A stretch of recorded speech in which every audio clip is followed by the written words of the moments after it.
Hello and welcome once again to The Blueprints. This is Canada's Conservative Podcast. I'm your host, Jamie Schmale, Member of Parliament for Haliburton, Kawartha Lakes, Brock, with new content for you every single Tuesday, 1:30 p.m. Eastern Time. We do appreciate you checking in with us. And of course, if you can't listen or watch the entire program right this second, you can download it, listen to it later on platforms like CastBox, iTunes, Google Play, Spotify. Amazing content again for you today. We ask that you like, comment, subscribe, share this program. Help us push back against the ever-moving liberal agenda. We're going to continue with the panel discussion this week, and something I think is top of mind for many Canadians looking to potentially get away during the Christmas break. We have Raquel Dancho, the Member of Parliament for Kildonan St, also the shadow critic for public safety, and Melissa Lantsman, newly elected, the class of 2021, Member of Parliament for Thornhill, also the critic for transport. We appreciate both of their time, and Raquel especially. She was, I believe, the first guest on the podcast when we started many years ago in the class of 2019. Yeah, I was just remarking how the technology and the format's been upgraded in 2 years, so congratulations. It's getting there. Wait till we have the studio. Growing, and yeah, that's super exciting. Good for you, Jamie. Well done. Thank you very much, and we appreciate both your times. I know both of you are busy. Just going over the travel, because I know our constituency offices are dealing with this a lot. I think many Canadians watching and listening to this program are trying to figure it out. I was on the government's website trying to figure out what it means for travelers. It's very confusing. What are you hearing, and what is going on for those thinking about potentially traveling or to navigate this whole government bureaucracy? Look, Jamie, first of all, thanks for having me. And I think you're absolutely right. I think confusion has ensued, and you pretty much need to be a rocket scientist or have a PhD to figure out the ever-changing sort of moving targets on the government website. All of that to say is that 20 months into a pandemic, they're making it up as they go along. And I think that's the point. I think you're seeing a government who is reacting and having a new plan with every single variant of concern, or every sort of thing thrown into the mix, and they're not listening to their experts. They're not listening to the advice of scientists. They're certainly not using common sense or reason. And so it leaves you with the question of who's making these decisions. Is it just a bunch of politicians around a table trying to make your life miserable? That's certainly what it looks like. Well, I know Raquel and both of you too, Melissa, have been talking a lot about question period about this whole issue. I know, Raquel, you had some question about the ArriveCan app that I'm just hearing horror stories of people who cannot get this to work. Yeah, it's very concerning. The federal government is supposed to ensure that their programs are inclusive. I've worked on the disability file. We've studied the impact of COVID on seniors, and particularly, we were in question period, and the theme kept coming up from many of our MP colleagues that it was seniors in particular who don't use smartphones. And frankly, even if you do own a smartphone, using the ArriveCan app is challenging. Like, I think of my parents, baby boomers, they would have a tough time with that as well, because I've been having a tough time with the ArriveCan, and I've had a smartphone for a very, very long time. So it was sort of at one point, I think we were sort of heckling the Liberals, like, free the seniors, because they, couldn't get back into the border without having to quarantine. They couldn't get back into Canada without being punished by border agents on direction from this government for not having an app. So they didn't have an app, but they had their double vax, they were under the 72 hours, or if they were over the 72 hours, then they had their negative COVID test. They had all the documentation. They could hand over paper copies, but they said, nope, that needs to be on an ArriveCan app, so you have to go quarantine for 2 weeks. So there were so many seniors and those who have some tech challenges who are just being, in our opinion, wrongfully quarantined and punished. So what you're basically saying is Canadians have been told to follow the rules, get double vaccinated, get your PCR test before you leave the country in which you travel, do A, B, C, D, E, F, and they're still coming in with a list of problems and potentially being quarantined, and nobody seems to have any idea what's going on. The rules keep changing. I think that's the point. The target keeps moving, and the people that are paying for this are Canadians who have done every single thing that the government has told you to do. So what more is there? With the ArriveCan is one of them. We still have quarantine hotels for those coming from countries of concern, which are, we can talk a little bit about that, but just horrendous conditions. And I think many of our offices, and I don't think it's different on the other side of the house. Their offices are probably getting this too, where people are waiting 70 hours for a test, 48 hours for a test. They're waiting 3 days just to talk to someone who will listen to them. So I'm, this is one of the things that the government hasn't learned anything in 20 months. And again, they're making it up as they go along, and Canadians deserve better than that. Mm-hmm. And I think the government is really making a lot of excuses as well. I questioned the health minister in committee about the ArriveCan app, and or particularly about the hotel quarantines. And Melissa mentioned some of the horrific challenges we're seeing there. There was a celiac woman who in 40 hours with food she could safely eat. Babies are going without diapers, without milk. Many are going without hot water. There's hot water and heat problems in these hotels. Again, many of these individuals who traveled were not, these rules were not yet established. They did not prepare to have to be in quarantine for so long. So there's many people who've gone 5 days without changing their clothes. And that's just not a humane practice. These are not humane measures that are being taken by this government. And they say, well, what else would we do? That's what the health minister answered. What other option is there? Well, maybe treating Canadians with dignity and respect, especially after 21 months. We went through these problems a year ago. They knew about them a year ago, and yet here we are treating Canadians worse than, well, anything I could recall in Canada. So it's really very concerning in terms of this pandemic. We're treating people worse than we have in the last 21 months now, and that should be an issue for all Canadians. But what I would also say is there is a major economic impact on this as well, particularly for families. So we talked about seniors. Yes, they're having technology issues, but also if you're not planning to quarantine for 14 days, or if you're getting stuck in a hotel quarantine waiting for some bureaucrat to give you a stamp of approval to leave, you're having to miss work.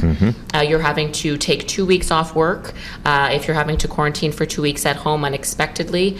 And these are huge impacts to Canadian families. Again, if you're having to take work off now, you're not going to be able to take work off at Christmas. That's Christmas number 2 from government direction that these individuals are having to miss Christmas. So I could go on and on and on. I know that we are very passionate about this, but we need to be doing better than this, and Canadians deserve it. Well, let's stick with the economic piece of this puzzle.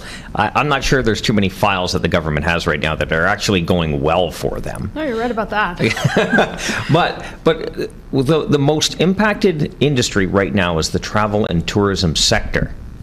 And the government is just not coming up with clear rules, clear guidance, so that they can get their business going, or just hang on knowing that there might be light at the end of the tunnel. So we've been talking about this for weeks, and the government's come up with no answers, but there was never a reason or a recommendation, and we saw this last week, to treat airline travel any different than land travel. And we've had 48,000 Canadians in 2 months land in a U.S. airport and cross by land. So I think we have ministers here that are creating tons of jobs in Buffalo and tons of jobs right across the border, and not creating any jobs here. The airline sector, our airports have been mistreated, and the advice makes no sense.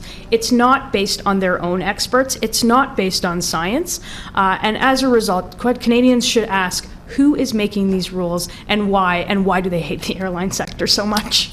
Absolutely. I didn't know if you want to jump in on this before I... No, I agree completely with Melissa, but I think that there's really is this air of, and we're hearing this from constituents, they feel that and I quote, we feel that we're being punished. And if the government wants to stop people from traveling, then they should just come out and say that. Because people are traveling, they have family members, they have businesses. This Liberal government is the one that opened up travel again a few months ago. So if that was the case, then Canadians, again, who are following the rules, watching closely, made plans, and now they're being treated this way, it just doesn't go together. That just doesn't make sense. It doesn't add up. So I have a lot of concerns just on a values level that the government almost seems to relish and punishing individuals. Again, when I talked to the minister and I brought these very real concerns of the inhumane treatment Canadians are experiencing in hotel quarantine, he seemed to say, well, what other option do we have? And I find that to be completely embarrassing and a national shame. And this Liberal government should be doing far better after 21 months.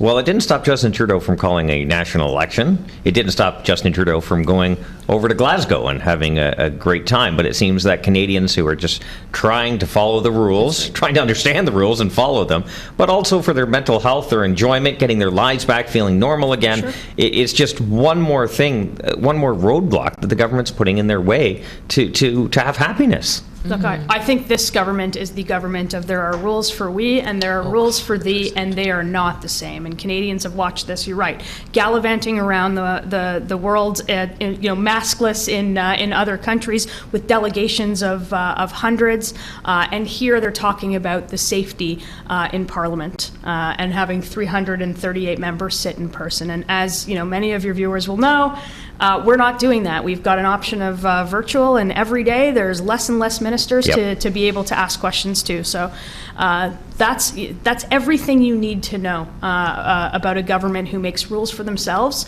and rules for you, and they are not the same. One thing about virtual parliament I'm learning, I'm getting to see a lot of Liberal MPs. Their offices in Ottawa are quite nice. It's amazing they just can't come across the street and actually participate in Parliament. That is absolutely amazing. Well, it's no wonder. I mean, it's an uncomfortable thing the way our democracy is set up, and it's on purpose, right? We're supposed to bring the most powerful people in the country to sit across from official opposition parties and be held accountable for their mistakes. The government's only going to tell you what's so great about all of their announcements. They're never going to tell you the downside. That's our job. So of course they're going to take advantage of this virtual parliament system and go sit in the comfort of their offices and turn it on mute when they don't like something our leader is saying or that we're saying in the House, and it's completely unacceptable. And I think more to Melissa's point as well, they were making this argument that it's not safe for us all to be in Parliament, all 338 members, like with baloney. They sent 200 people to Glasgow for COP26. They were the ones that opened up travel again. The Prime Minister campaigned in hospitals during the last election and was happy to fly all over the country when the Delta wave was raging and impacting our hospital capacity, and he didn't mind then. So it doesn't make any sense, and they're just really avoiding accountability. That's just the truth. I bet you if you offered everybody courtside tickets to the Raptors game or front row seats to this weekend's Grey Cup, I think they'd be there in a second. But Parliament, not so much. Not so much. Not safe. It was one of you two, I think, had the line, hugs on Monday. We all saw the video of Liberal members, NDP, what have you, hugging in Parliament before starting. Everyone was happy.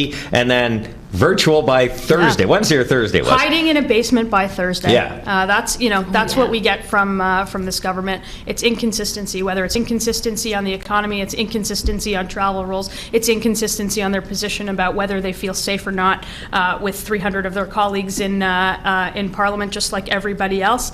The name of the game here is inconsistency. Well, on that note, we should wrap up. We've gone a little long. We do appreciate your time. I always give the guests the opportunity to close out, give some final remarks. So I'll start with you, Raquel, since you're right next to me, and the floor is yours. The Conservative team is working very hard on behalf of Canadians in Ottawa to bring forward pragmatic solutions to the government's haphazard mismanagement of this pandemic. We are holding them to account on behalf of Canadians for the inhumane mistreatment we're seeing at quarantine hotels and at our border as a result of the ArriveCan App issues. And I just want Canadians and your listeners to know that we are fighting very hard for them and that we want to see an end of this pandemic. We follow the advice of experts, but unlike the Liberals, we're looking for practical solutions that give some peace and confidence to Canadians that we are going to get out of this, not this punishment and hopelessness and despair that we keep hearing from the Liberals. And that's really I think our primary focus is how do we get the economy back firing on all cylinders? How do we get back to normal? We want to get out of this pandemic, and we're working hard to make it happen. Absolutely. I'm going to go with ditto. Look, Conservatives not only are holding the government to account in terms of pointing out everything that is wrong, and we've talked just a little bit about the problems on this show, but we are an official opposition that continues to bring solutions to the table, and we continue to have them shot down. Solutions that are consulted from our stakeholders, our constituents, everyone across the country. We want to make government policy better, and we don't have a partner on the other side, because, again, hugs on a Monday and hiding in the basement on a Thursday. I love that line. Melissa Lantsman, Member of Parliament for Thornhill, also the Shadow Minister for Transport. We have Raquel Dancho, the Member of Parliament for Kildonan St. Paul in the beautiful province of Manitoba, also the Shadow Minister for Public Safety. We appreciate their time. We appreciate your time for joining us, and we hope you do so every single Tuesday, 1:30 p.m. Eastern Time. Again, like, comment, subscribe, share this program. Help us push back against the ever-moving Liberal agenda, because there will be someone in your social media network that might be open to hearing the Conservative message, might not be getting it from the mainstream media. This is your chance to do so and ensure that Erin O'Toole is the next Prime Minister of Canada. Question period is coming up at 2:15 p.m. Eastern Time. We hope you enjoy that. As always, remember, low taxes, less government, more freedom. That is the blueprint.